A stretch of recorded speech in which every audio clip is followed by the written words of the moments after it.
ഞാൻ എൻ്റെ ഇൻട്രൊഡക്ഷനിൽ പറഞ്ഞിട്ടുണ്ടായിരുന്നു. നമ്മുടെ ശരീരത്തെ 12 മണ്ഡലങ്ങളായിട്ട് തിരിക്കുന്നു എന്ന് പറഞ്ഞിരുന്നു. അതിലത്തെ ഒന്നാമത്തെ മണ്ഡലമാണ് നമ്മളുടെ ദഹന മണ്ഡലം. നമ്മുടെ ഡൈജസ്റ്റീവ് സിസ്റ്റത്തെ റെപ്രസെൻ്റ് ചെയ്യുന്നു ഒന്നാമത്തത്. അപ്പോൾ ആ ഡൈജസ്റ്റീവ് സിസ്റ്റത്തെ റെപ്രസെൻ്റ് ചെയ്യുമ്പോൾ അതിനെ കറക്റ്റ് ചെയ്യാൻ വേണ്ടിയിട്ട് ഇപ്പോൾ ഇന്നിപ്പോൾ ജനങ്ങളെല്ലാം അസിഡിറ്റി കൊണ്ട് ബുദ്ധിമുട്ടുന്ന ആൾക്കാരാണ്. അപ്പോൾ നമ്മൾ 7ാം ക്ലാസ്സിൽ പഠിച്ച കെമിസ്ട്രിയാണ് നമ്മളവിടെ അപ്ലൈ ചെയ്യുന്നത്. നമ്മളുടെ ആസിഡിലേക്ക് ആൽക്കലി ഒഴിക്കുമ്പോൾ അത് ന്യൂട്രലാവും. അപ്പോൾ നമ്മൾ കഴിക്കുന്ന വേവിച്ച ഭക്ഷണമെല്ലാം അസിഡിക്കാണ്. അപ്പോൾ അതിനെ ആൽക്കലൈൻ ആയിട്ടുള്ള കുമ്പളങ്ങയുടെ ഒരു ജ്യൂസ് കൊടുത്തു കഴിഞ്ഞാൽ നമ്മുടെ അസിഡിറ്റി കുറയും, നമ്മുടെ ശരീരത്തിന് ഒരുപാട് ഗുണം ചെയ്യുന്നതാണ്.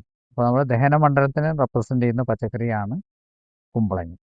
ഇത് തൊലി ചെത്തിയിട്ടാണ് തൊലി ചെത്താണ്ടാണ് ജ്യൂസ് അടിക്കുക. നമ്മൾ സാധാരണഗതിയിൽ പച്ചക്കറികളെല്ലാം തൊലിയോടെ തന്നെയാണ് ഉപയോഗിക്കേണ്ടത്. പക്ഷേ നമ്മുടെ നാട്ടിലത്തെ അധികമായിട്ടുള്ള കീടനാശിനികളുടെ ഉപയോഗം കൊണ്ടാണ് തൊലി ഉപയോഗിക്കേണ്ടതെന്ന് പറയുന്നത്. ഇത് നമ്മൾ തൊലിയോടെ കുരുവോടെ ജ്യൂസറിൽ അടിച്ചെടുക്കുക, വെള്ളം ചേർക്കാതെ അടിച്ചെടുത്തിട്ട് നമ്മൾ അരിപ്പയിൽ അരിച്ചെടുക്കുക, ഒട്ടും തന്നെ ഇത് വരാതെ അരിച്ചെടുത്ത് അത് ഉപ്പൊന്നും ചേർക്കാതെ തന്നെ കഴിക്കുന്നതാണ് ഏറ്റവും നല്ലത്.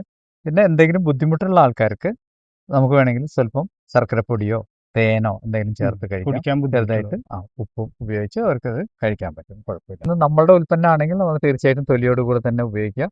പിന്നെ കുരു ഒരിക്കലും കളയേണ്ട ആവശ്യമില്ല. കുരു അങ്ങനെ തന്നെ, അപ്പോൾ ജൈവമാണെങ്കിലും അല്ലെങ്കിലും നമുക്ക് കുരു ഉപയോഗിക്കാം. തൊലി ചെത്തിക്കളയുക. മാക്സിമം പച്ചക്കറികൾ നമ്മൾ വീട്ടിൽ കഴുകിയെടുക്കുക. അപ്പോൾ കഴുകിയെടുക്കുന്നതിന് നമ്മൾ മഞ്ഞൾപ്പൊടി, വിനീഗർ, ലേശം ഉപ്പ്, ഇത് മൂന്നും കൂടെ ചേർത്ത് നമ്മളൊരു ടബിൽ ഈ നമ്മൾ വാങ്ങിക്കുന്ന പച്ചക്കറികൾ ഇട്ട് ഒരു 20 മിനിറ്റ് അതിൽ മുങ്ങി കിടക്കുന്ന മാതിരി ഇരുന്നതിന് ശേഷം നല്ലപോലെ കഴുകിയെടുത്തു കഴിഞ്ഞാൽ ഒരുവിധം ഒരു 95% എങ്കിലും നമ്മളുടെ ഇത് കീടനാശിനി മുക്തമാക്കിയെടുക്കാൻ പറ്റും. അങ്ങനെ എല്ലാ പച്ചക്കറികളും നമ്മൾ ഉപയോഗിക്കുന്നതിന് മുന്നേ നല്ലപോലെ കഴുകി ഉപയോഗിക്കാൻ ശ്രദ്ധിക്കേണ്ടതാണ്. നമ്മുടെ ഓൺ പച്ചക്കറിയാണെങ്കിൽ നമുക്ക് നേരിട്ട് തൊലിയോടുകൂടെ തന്നെ ഉപയോഗിക്കാം, ഒരു കുഴപ്പമില്ല. കാലത്തെ വെറും വയറ്റിലാണ് ഇത് കഴിക്കേണ്ടത്. ഇത് ഒരു ഗ്ലാസ് ഇടവിട്ട് കഴിക്കുന്ന നമ്മൾ വെറും വയറ്റിൽ ഒരു ഗ്ലാസ് കഴിക്കുക. വൈകുന്നേരം 6 മണിക്ക് ഒരു ഗ്ലാസ്. രാത്രി കിടക്കുന്നതിന് മുന്നേ ഒരു കുക്കുംബർ കട്ട് ചെയ്തും കഴിക്കുക. ഭക്ഷണം കഴിച്ചതിന് ശേഷം, ഭക്ഷണത്തിനോടൊപ്പം കഴിക്കാതിരിക്കുക. ഭക്ഷണം കഴിച്ചതിന് ശേഷം നമ്മളത് ദഹിച്ച് ഒരു 1.5 മണിക്കൂറൊക്കെ കഴിയുമ്പോൾ ഒരു കുക്കുംബർ കട്ട് ചെയ്ത് കൊണ്ട് കഴിക്കുക. അപ്പോൾ നിങ്ങളുടെ അസിഡിറ്റി പ്രോബ്ലം 100% മാറും. ഒരു 3 ദിവസം കൊണ്ട് നിങ്ങൾക്ക് റിസൾട്ട് ഉണ്ടാവും.